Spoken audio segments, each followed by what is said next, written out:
კრიზისი რიცხვებში ყველაზე უკეთ ჩანს. მოსახლეობის 82% ფიქრობს, რომ საქართველო კრიზისშია, რაზეც პასუხისმგებლობა 78%-ის აზრით ქართულ ოცნებას ეკისრება.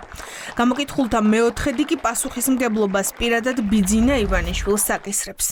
სოციალური კვლევისა და ანალიზის ინსტიტუტის გამოკითხვით, მოსახლეობის 62% ფიქრობს, რომ საქართველო არასწორი მიმართულებით ვითარდება.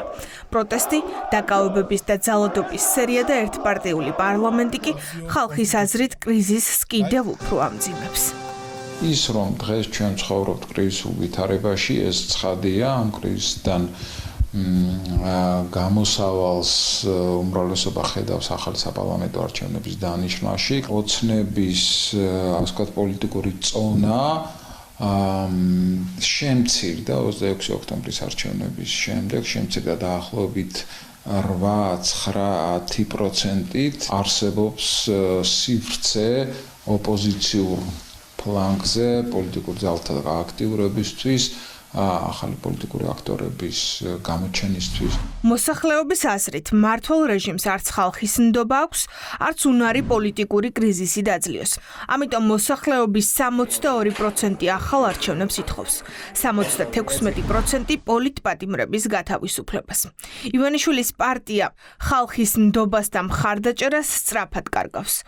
48%-ის აზრით, ქართული ოცნება უკანონო, არალეგიტიმური ხელისუფლებაა. კრიტიკულად აფასებს დიდი უმრავლესობა ქართული ოცნების ყველა ნაბიჯს, მათ შორის საგარეო კურსის ცვლილებას, მათ შორის ადამიანის უფლებების დარღვევას. მნიშვნელოვანია, რომ ეს კრიტიკული განწყობები, რომლებიც სოციოლოგიურ კვლევებში აისახება, გადმოინაცვლოს და გადავიდეს ქუჩებში, სადაც ერთადერთი შანსია ბიძინა ივანიშვილის დამარცხების. შეიძლება ციფრებში, თქვათ იგივე პარტიული მხარდაჭერის ციფრებში ეს კვლევა ანახებდეს თითქმის იგივე სურათს, რა სურათიც იყო ეგზიტ პოლებზე გამოხატული, მაგრამ გაზრდილი არის მიუღებლობა. შეიძლება ის 30% ისევ უჭერდეს მხარს ქართულ ოცნებას, მაგრამ ის 70%, ვინც არ უჭერს, თუ მანამდე შეიძლება გულგრილი ყოფილიყო, ეხლა გულყრავს ქართულ ოცნებაზე და ბიძინა ივანიშვილზე. სოციალური კვლევისა და ანალიზის ინსტიტუტის გამოკითხვით, ოცნებას მხარს მხოლოდ მოსახლეობის 32% უჭერს.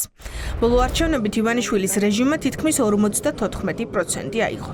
სამი თვის წინ ჩატარებულ არჩევნების შედეგსა და ბოლო კვლევის შედეგებს შორის 22%-იანი სხვაობაა, რაც ადასტურებს, რომ ოცნებამ იმ ხალხის მხარდაჭერაც მიიწერა, რაც რეალურად არ აქვს. ამ შაბათს რომ არჩევნები იყოს, ქართულ ოცნებას ხმას მხოლოდ 25% მისცემდა. რეჟიმმა ევროკავშირში გაწევრიანების პროცესი შეაჩერა, რაც ხალხის ნების წინააღმდეგ მოქმედებაა, რადგან ევროკავშირში გაწევრიანებას მხარს მოსახლეობის 86% უჭერს. კვლევებმა გვაჩვენა ის, რომ ქართული ოცნება არის დიდ უმცირესობაში, მათ შორის მისი მომხრეებიც კი ამ კვლევაში, ვინც არიან მისი მომხრეები, აღიარებენ, რომ ქვეყანაში არის უმძიმესი პოლიტიკური კრიზისი და სხვათა შორის ესვე მისივე მომხრეები აღიარებენ, რომ ამ კრიზისზე პასუხისმგებელია ქართული ოცნება. ყველაფერი ის უბედურება, რაც ამ ქვეყანაში ხდება, საზოგადოება ძალიან მკაფიოდ ამბობს, რომ ეს არის ქართული ოცნების და ივანიშვილის ბრალი. მეორე, ერთობას ალტერნატივა არ აქვს, მიუხედავად დეზინფორმაციული მანქანისა, საღად ხედავს საზოგადოება, სად არის სიმართლე და სად არის ტყუილი და ქართული ოცნების ეს ტყუილები მუშაობს მხოლოდ იმ ვიწრო წრეზე, რაც მათ აქვს. ამიტომ ამ ყველაფერს ერთიანობით უნდა დაუპირისპირდეთ. რუსეთის, ჩინეთისა და ირანის ინტერესების გატარება. ასე აფასებს მოსახლეობა ქართული ოცნების საგარეო კურსს. გამოკითხულთა 55% დარწმუნებულია, რომ ოლიგარქის გუნდი რუსეთისკენ სვლას ემსახურება. მხოლოდ 7%-ს ჯერ ისევ სჯერა, რომ ოცნებას დასავლეთისკენ მიჰყავს ქვეყანა. საზოგადოება უარყოფითად აფასებს ამერიკასთან სტრატეგიული ურთიერთობების გაწყვეტას.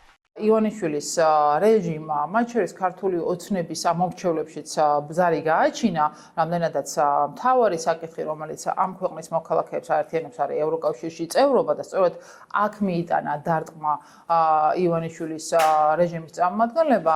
ეს არის ფაქტი, ამიტომ ეხლა მთავარი არა განწყობებია, არამედ მუშაობა იმისთვის, რომ ივანიშვილს წავართვათ ძვირფასი ფული და ძალაუფლება და ამისთვის აუცილებელია მოქმედებები. კვლევის სოციალურ ნაწილში ჩანს ისიც, რომ ხალხს ეკონომიკური პრობლემები აწუხებს.